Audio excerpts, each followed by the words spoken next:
네, 얼마 전에 이란이 이스라엘 본토를 미사일과 드론으로 가격했다며 그걸 자축하는 군사 퍼레이드 열병식을 했습니다. 그렇게 자랑을 하고 있는 이란이 공격을 당했다는 보도가 쏟아지고 있습니다. 미국의 ABC 방송 등이 보도하고 있는데 그 이란의 핵 원자력 발전소가 있는 이스파한 주인가요? 그 일대가 폭발이 일어났답니다. 미사일 공격은 아니고 드론이 들어왔는데 드론을 격추하는 과정에서 폭발음이 있었다. 뭐 그런 보도들이 쏟아지고 있습니다. 이스라엘이 했다라고 보는데 이스라엘은 인정을 하지 않고 있습니다. 자, 이스라엘은 보복을 약속했었고 이스라엘의 야당 지도자도 네타냐후 총리와 함께 그리고 네타냐후 정부에서 국방부 장관을 지내는 사람하고 셋이서 전시 내각 월 캐비넷을 만들었는데 거기에서 보복을 해야 된다, 응징을 해야 된다고 같이 합의를 했었죠. 때문에 이제 이스라엘이 언제 하느냐가 문제인데 분명히 전쟁을 하지 않으면서 고통스럽게 응징을 하겠다 그랬습니다. 이렇게 되면은 또 어떻게 될지 모르겠습니다. 이란이 또 대응하고 왔다 갔다 하다가 이게 엄청난 세계대전으로 커질지 세계는 긴장을 하고 있습니다. 자, 제가 오늘 전쟁에 대한 설명을 좀 드리겠습니다. 2차 대전을 치를 때 영국의 처칠 총리가 이게 프랑스가 독일에 점령되고 난 다음에 미국에 갔죠. 배를 타고 갔죠. 그래서 미국의 루즈벨트 대통령을 만나서 도움을 요청하니까 루즈벨트가 좋다. 미군을 보내서 참전하겠다 그랬습니다. 그리고 대서양 선언이라는 걸 발표를 하고 이제 미영 연합국을 만들기로 하는데 이 2차 대전에 앞선 1차 대전 때도 미국이 유럽 전쟁에 참전을 했어요. 그때 미국은 그 미국 등이 참전한 연합국을 영어로 Associated Nations 이렇게 불렀었거든요. 근데 이제 루즈벨트 대통령은 1차 대전 때와 다른 말을 만들고 싶었는지 미국과 영국이 주축이 된 연합국을 United Nations, 줄여서 UN이 되죠. UN이라고 명칭을 붙였습니다. 이러한 미영연합군이 1943년 중국을 추가하죠. 카이로 선언을 하는 카이로 회담에서. 그리고 바로 이란의 테헤란으로 날아가서 소련의 스탈린을 또 만나갖고 미국의 루즈벨트하고 영국의 처칠이 스탈린을 만나서 소련도 참여시킵니다. 이렇게 해서 이제 유나이티드 네이션, UN은 4나라로 늘어나는데 그리고 1944년 노르만디 상륙작전을 할 때 드골이 영국에서 망명 정부를 이끌고 있었죠. 자유프랑스. 이 자유프랑스가 프랑스 본국은 독일한테 항복을 점령당했지만은 해외 식민지가 많았는데 그 식민지는 독일한테 먹히지 않고 있었거든요. 그 식민지에 있는 프랑스 군대를 동원해 참전할 때니 우리도 연합국에 넣어줘. 그래서 넣어줍니다. 그래서 5개 연합국 5대 UN이 만들어집니다. 이 5대 연합국이 노르만디 상륙작전을 하면서 각 나라를 해방시키고 동조 국가를 얻고 이렇게 해서 1945년인가 6년 연도는 헷갈리는데 미국이 이 연합국이라는 이거를 국제기구로 만든 게 지금 UN입니다. 이렇게 창설된 UN이요. 전쟁을 막기 위해서 일본과 독일 또는 이탈리아가 했던 침략 전쟁은 절대로 하지 말라라고 하는 내용이 들어가 있는 UN 헌장을 만듭니다. 그래서 침략 전쟁은 절대로 안 된다. 네. 그리고 나서 유엔이 만들어졌는데, 그리고 나서 이제 유럽에서 아주 냉전이 치열해집니다. 소련이 자기네가 해방시킨, 독일 점령 지역을 해방시킨 나라를 상대로 공산 정권을 만들어서 공산주의를 전파하려고 하니까 거기에 미국과 영국이 대응하면서 아주 냉전이 치열해지죠. 그러니까 스탈린이 그 스트레스를 성동격소 전법으로 동아시아에서 터뜨립니다. 즉 김일성을 불러서 유럽에서 워낙 팽팽하니까 야 네가 한번 남조선 때려봐 해서 때리는 게 6.25 전쟁입니다. 그때 6.25 전쟁이 났을 때 미국은 단독으로 대응하는 것도 좋지만 연합군이 필요하니까. 근데 사실은 유럽에서는 전쟁이 날까봐 1949년에 나토를 만들어서 동맹군을 결성을 했는데 한반도에 전쟁이 날려고 생각도 못했거든요. 그래서 당황해가지고 유엔을 동원합니다. 다행히 유엔 헌장에 침략을 하게 되면 유엔 회원국이 공동으로 대처하자는 조항을 이용해서 유엔군 결성을 주도하는데 소련은 멋쩍어서 안보리에 참석을 안 해서 거부권을 행사 안 합니다. 그래서 유엔군이 만들어져서 우리가 살아남았죠. 자, 제가 드리는 말씀은 그리고 나서부터 이제 뭔가 다른 나라를 침략하는 나라들은 전 세계가 공동으로 대응해서 그 나라를 작살내는 그런 시스템이 만들어졌습니다만 이 대한민국이 침략받았을 때는 유엔이 가동했습니다. 그러나 그 이후의 전쟁에서는 유엔이 가동이 안 돼요. 딱 하나 유사하게 가동된 게 이라크가 쿠웨이트를 점령해버렸을 때 유엔이 유엔군을 만들지 않았지만은 미국 중심으로 다국적군을 만들어서 이라크를 쫓아내라 라고 하는 허가된 다국적군을 만들게 해줬습니다. 그래서 미국이 1991년부터의 걸프 전쟁에서 이라크를 박살내게 되는 거죠. 그러나 그 1980년에 소련이 아프간을 침공했을 때 그리고 1964년 베트남 전쟁이 일어났을 때 그때 유엔은 아무 역할을 못했어요. 그리고 아르헨티나하고 영국이 포클랜드 전쟁을 했을 때도 유엔은 속수무책이었습니다. 누가 침략을 했는지에 대한 해석을 안 한 거죠. 그리고 이제 지금 문제가 되는 게 2022년에 러시아가 우크라이나를 침공했습니다. 근데 이게 상당히 기묘한 작전이에요. 소련은 유엔 안보리 상임이사국이잖아요. 그래서 그때 푸틴이 장황하게 왜 여기를 침략하는지, 침략은 아니지.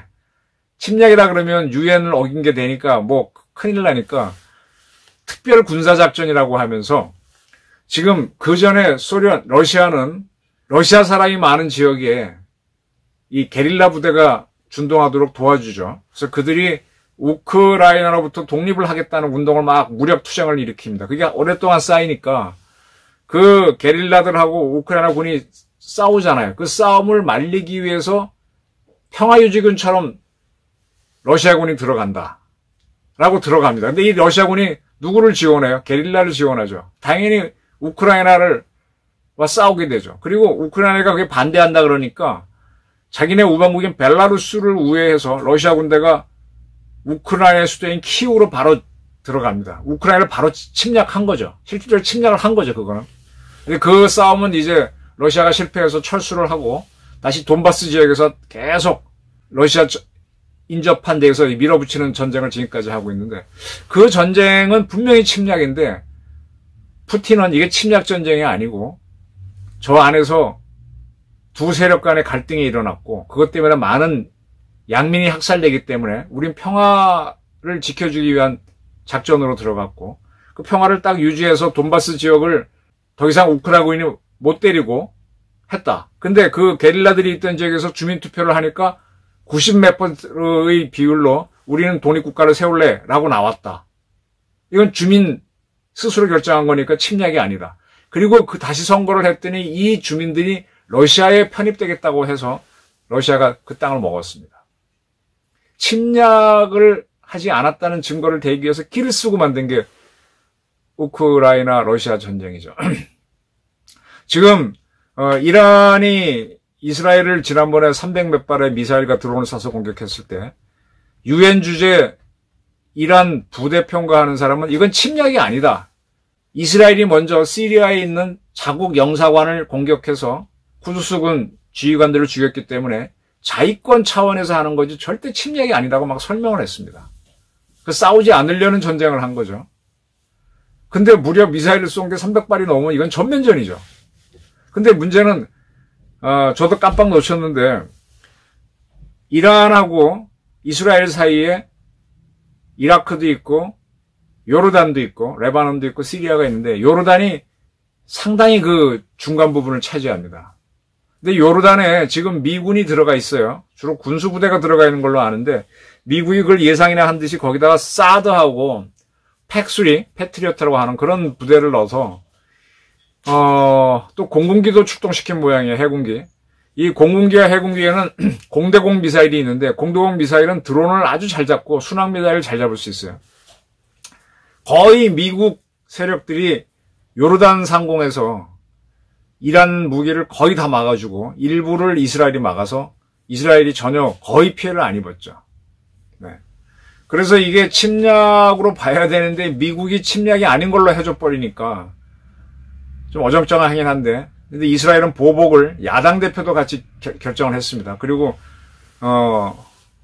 지금 뭐 이란을 때렸다는 보도가 나오고 있습니다. 근데 제가 드리는 말씀 뭔가 하면은 이 유엔 체제에서는 침략을 하게 되면 하여간 골치 아프니까 침략을 안 했다는 걸 자꾸 내세웁니다. 근데 이번에 이란이 300 몇 개의 미사일과 드론을 쏘면서 침략을 안 했다고 하는 건 이거는 좀 웃기는 거죠.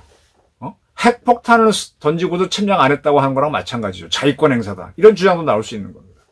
지금 이게 왜 문제가 되는가 하면은 중국이 대만을 자기네 영토로 여기잖아요. 대만은 중국의 일부다라는 걸 미국이 인정해 줬었잖아요. 다시 복교를 할 때 두 나라가. 그래서 국내에서 갈등이 일어나면은 그 세력들이 무장을 했으면은 자국군을 보내서 계엄령 같은 거 선포해서 잡을 수도 있잖아요. 우리나라에서도 무장공비가 들어왔거나 어디서 누가 무장 독립투쟁을 하면 우리 국군을 보내서 때려잡아야 될 거 아닙니까? 그런 거는 그래서 그 지역에 군대 보내는 건 침략이 아닙니다. 내 주권 내에서 하는 거니까. 계속 지금 중국은 뭐냐면 우리가 대만이 지금 우리한테 자꾸 독립을 주장하니까 자식 아니야. 너는 원래 우리의 일부에 하고 군대를 보내는 거는 침략이 아니다. 미국은 끼지 마라 이거거든요. 그러면서 대만을 공격하겠다는 의지를 시진핑이 밝히고 있는 거고 미국은 아니야. 대만은 사실상의 독립국가야. 근데 니들이 넘어오면 우리가 막을 거야. 이렇게 하면서 그렇게 되면 미중 간의 전쟁이 붙을 거냐 말 거냐. 이게 계속 재고 있는 상태인데 지금 시진핑은 계속 뭐냐. 야 러시아가 저거 한 거는 니들 가만히 있었잖아. 그 자국민 보호를 하기 위해서 들어가서 분리시킨 다음에 게릴라 세력 갖고 선거해갖고 인정했잖아. 마찬가지로 우리도 평화 유지 지금 민진당 같이 독립하는 자들이 대만 국민들을 현혹해서 지배하고 있어서 저런 건데 저자들 딱 잡아놓고 대만 국민들 겁주고 투표하면은 90% 찬성 나오겠죠. 편입시킬 거야. 이런 거잖아요. 지금 유엔 체제가 되게 흔들리고 있습니다. 침략을 하면 안 된다라고 돼 있는데 여러 가지 침략이 아니다라는 말을 만들고 사실상 침략을 해도 못 막는 게 지금 이란 이스라엘 갈등, 그다음에 중국 대만 갈등이 나타나고 있습니다. 요 갈등이 한반도에서도 적용될 수 있어요. 지금 대한민국 헌법은 우리나라는 영토를 북한까지로 보고 있죠. 북한도 아직은 자기네 노동당 강령에서 남조선 해방을 주장하고 있고 통일을 하겠다는 의지, 개헌을 하겠다. 남과 북은 별도의 나라다라고 김정은이가 얘기는 했지만 아직 개헌까지는 못했죠. 이런 상태에서 우리를 갑자기 무장 공격을 하고 들어온다. 근데 그 침략이 아니야. 이건 우리 국내 문제야. 남조선에 저 이상한 반군들이 있는데 그놈들을 제거하고 남조선 인민들을 해방시켜서 투표해서 우리한테 붙겠다고 할 거야. 이렇게 식으로 들어오게 되면은 곤란하다는 거죠. 반대로 우리도 그렇게 할 수 있다는 얘기입니다. 자, 이런 상황이 되게 되면은 지금 이란처럼 미스를 섞어 쏘기 또는 대량 발사로 그중에 한 발만 떨어져도 우리는 치명타를 입을 수 있죠. 이스라엘하고 이란 사이에는 상당히 거리도 한 1000km가 넘고 중간에 여러 나라가 있지만 우리는 서울하고 이북 사이의 거리가 40km밖에 안 되고 포탄이 떨어질 정도로 가까운 데니까. 그렇다면은 우리는 요르단 같은 나라 중간에 없잖아요. 그럼 우리는 어떻게 생존해야 되느냐? 미군이 여기 사드를 배치한다고 했을 때 결사적으로 반대했던 게 누굽니까? 윤미향이니 뭐니 하는 온갖 좌파들이죠. 그 자들을 옹호해주는 세력이 누굽니까? 이재명이 이끌고 있는 민주당이었죠. 그럼 그 자들은 대한민국의 적입니까? 아닙니까? 여기에 대해서 여러분들이 확실한 인식을 가져야 돼요. 중국도 계속 사드를 배치하지 말라 그랬습니다. 이북도 그렇고. 대한민국 국민이라도 국민자유를 갖게 때도 대한민국 생존에 방해되는 사람이 있다면 그들은 다른 눈으로 봐야 되고 정치 세력이 있다면 역시 다른 눈으로 봐야 됩니다. 자, 그건 하나의 문제고 두 번째로 우리의 체제입니다. 우리가 지금 삼축 체계를 북한이 미사일을 쏠 조짐을 보이면 먼저 갈기겠다고 해서 킬체인을 만들고 있습니다. 그럼에도 불구하고 살아서 올라오는 미사일이 있으면 KMD로 막고 그 다음에 KMPR로 초토하겠다는 겁니다. 이걸 하기 위해서 전략사령부를 만들겠다. 올해 안에 만들겠다 그랬는데 아직까지 가시화되지는 않고 있죠. 여기 서울에서 사당동에서 남태령 넘어서 과천 가는 길에 오른쪽에 보면 관악산에 수도 방위사령부가 있는데 그 수도 방위사령부 안에 전략사령부를 만들겠다라는 얘기는 계속 나왔는데 아직 못 만들고 있어요. 근데 그에 앞서서 지금 국방부 직할로 드론 사령부를 만들어 놨어요. 이번에도 보게 되면은 이란이 쏠 때 보면 드론하고 순항미사일, 탄도미사일을 섞어 쏘잖아요. 근데 그걸 막는 거는 하나의 시스템으로 막아야 되지 않습니까? 공군기로도 막고 이스라엘제 팩3인 데이비드 슬링이나 사드인 에로로도 막고 이렇게 해야 되지 않습니까? 그렇다면은 드론 사령부 따로 만들고 드론 사령부 지금 만들었어요. 근데 공군에는 또 북한이 쏜 미사일만 잡는 미사일 방어사령부가 따로 있습니다. 따로 둬야 되나요? 저는 드론 사령부 만들 때부터 반대했어요. 그거 공군에 줘. 어차피 하늘로 온 건 다 공군이 막아야 되니까. 아니 육군이 자기네가 필요해서 드론을 만들어 쓴다. 그러면 육군 지상작전사령부 안에 드론 작전 부대를 두면 되는 거지. 드론을 막는 걸 드론 사령부가 할 수가 없어요. 이게 문제고. 두 번째로 이번엔 이스라엘이 막기만 하고 응전은 안 했는데 우리 같은 경우는 응전과 방어를 동시에 해야 되거든요. 근데 KAMD는 공군 미사일 방어사령부에서 하고 킬체인은 별도로 전략사령부에서 한다 그러면 이게 혼란이 일어납니다. 저쪽에서 쏜다 레이더가 어차피 같은 레이더예요. 그리고 우리 미사일 방어사령부에서 북한 미사일 쏘는 거 다 보려면 어디서 쏘는지 다 보고 있어야 되잖아요. 보고 있을 때 그걸로 킬체인을 같이 때리면 되는 거지. 근데 전략사령부 별도, 공군의 방어사령부 별도로 둔다 그러니까 이게 별자리만 들리고 효용성이 떨어지는 겁니다. 드론 사령부도 마찬가지고. 그리고 이제 KMPR을 가동하게 되면은 이제 킬체인을 가동한다 그러면 우리가 갖고 있는 현무 미사일, 현무 2, 2A, B, C, 그다음에 3, 이건 순항 미사일, 그다음에 현무 4, 5는 핵폭탄을 갖고 있는 미사일이죠, 사실상. 원자폭탄인데 원자폭탄이 아니에요. 재래식 폭탄인데 위력이 원폭 같은 것들을 갖고 있는 거죠. 그런 미사일을 우리가 쓰면서 이제 킬체인을 그걸 때리고 그다음에 저쪽에서 올라온 거 있으면 우리가 이제 국산인 천궁2로 그다음에 미국의 팩2나 팩3로 막아보는 거죠. 그리고 더 위험한 거는 주한미군이 갖고 있는 사드로 막아주는 거죠. 근데 우린 사드를 현재 도입 안 했잖아요. 사드를 사야죠. 더 들여와야죠. 그래야 서울이 안전하고 여러분이 안전하죠. 그리고 지금 LIG 넥스원에서 천궁2를 토대로 한국형 사드를 만들고 있는데 기간을 단축해야죠. 빨리 만들어야죠. 그리고 북한의 장사정포는 아이언돔으로 막아야 되는데 이 아이언돔은 이스라엘이 최고인데 지금 이스라엘과 별도로 독자 개발하겠다 그러는데 이스라엘도 저거 만든 지 20년이 넘잖아요. 그럼 우리가 아무리 기술이 좋아도 이제 시작하면 이스라엘이 10년쯤 공들여 만든 거 따라갈 겁니다. 최첨단 아주 요격률이 100%에 육박하는 거는 못 만든다는 얘기죠. 전 그래서 계속 이스라엘과 같이 협업해라. 우리 돈은 있지 않느냐. 시간이 없으니까 이스라엘과 그냥 갖고 와서 국산화 해버리고 돈 주고 그 다음에 이스라엘과 협상을 잘해서 이거 우리 수출할 수 있도록 받아내서 그 다음에 이스라엘과 경쟁해야 되죠. 이렇게 가자는 겁니다. 그리고 또 하나가 현무 미사일하고 우리 방어 미사일을 같은 부대에서 운영해야 된다는 거고 또 하나는 북한이 순항 미사일과 드론을 쐈을 때 이거는요 공군기들이 떠서 잡으면 제일 좋습니다.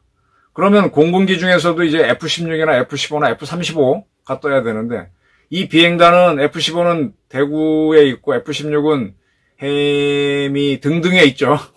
그 다음에 F-35는 청주에 있는데 우리 공군의 비행단 중에 이러한 비행단들도 같이 한 사령부가 운영해야 돼. 근데 이러한 공군의 전투기 부대는 공군 작전사령부가 지휘하고 아까 천궁2, 팩2, 팩3 이거는 공군의 미사일 방어사령부가 운영하고 또 현무 2, 3, 1, 4 이건 누구냐면 육군의 현재까지는 전략사령부가 운영합니다.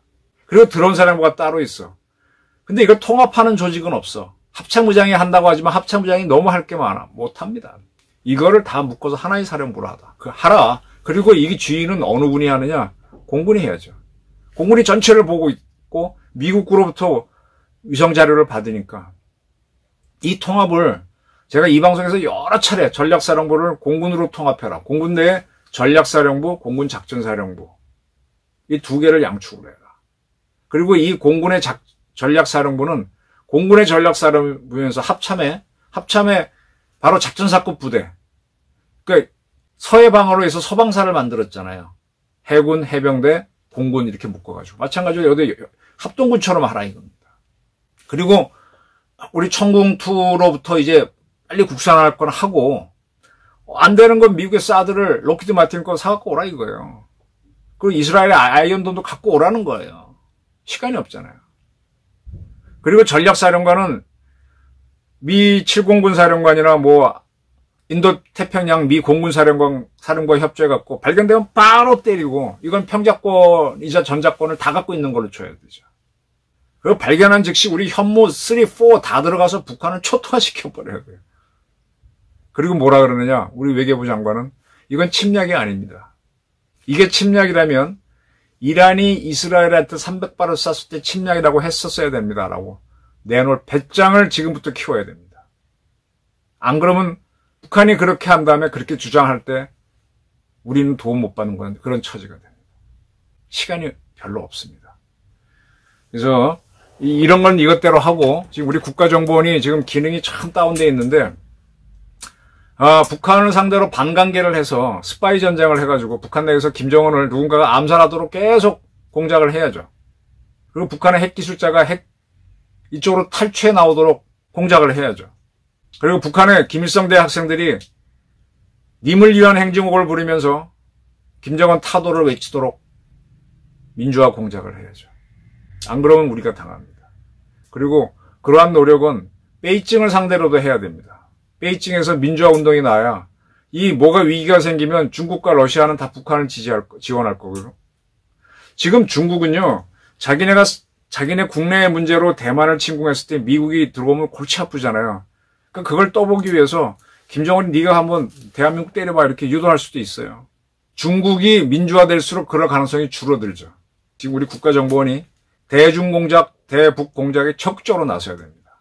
국내 문제가 뭐 어떻다 이거 신경 쓰지 말고, 우리 군부도 마찬가지고. 제가 지금 유엔에서 침략전쟁을 부인한 게 무력화되고 있다는 걸 말씀드리면서 이란과 이스라엘식의 싸움은 한반도에서도 일어날 수 있다. 그리고 그걸 유심히 보는 게 중국일 텐데, 중국은 대만을 상대로 당장 하고 싶겠죠. 근데 그게 부담이 크니까 정은아 네가 해봐. 지금 중국의 권력 서열 3위, 1위는 국가주석, 공산당 주석, 뭐 그렇게 되겠죠. 그 다음에 총리, 그 다음에 국회의장인데, 그 친구가 북한을 방문해서 김정은이 만나고 돌아갔죠. 지금 러시아와 정상회담을 한 김정은은 다시 중국과 정상회담을 할 겁니다. 이게 무슨 뜻인지 아시겠죠? 이런 상태니까 우리는 한미일 공조를 더 강화하면서, 그리고 우리 KAMD를 미국의 MD하고 연동시켜서 미국의 MD에 들어가는 게 더 낫습니다. 아이언돔은 이스라엘과 같이 하고, 그러면서 계속 국산화를 하고, 어차피 우리는 미국에서 주는, 우리가 지금 정찰 위성 뭐 띄우고 있지만 그거보다 훨씬 많은 게 미국이 띄워놓고 있으니까 미국의 MD를 같이 하는 게 훨씬 안전해요. 사드는 사고. 이러한 것들을 지금 국내 총선 패배 때문에 정신이 없겠지만은 그건 그거대로 하더라도 요거를 안보실에서 딱 맥을 잡고 추진해서 전략사령부를 어떻게 할 거냐부터 하나씩 하나가 쓰면 하는 바람입니다. 네, 긴 이야기였는데 들어주셔서 감사합니다.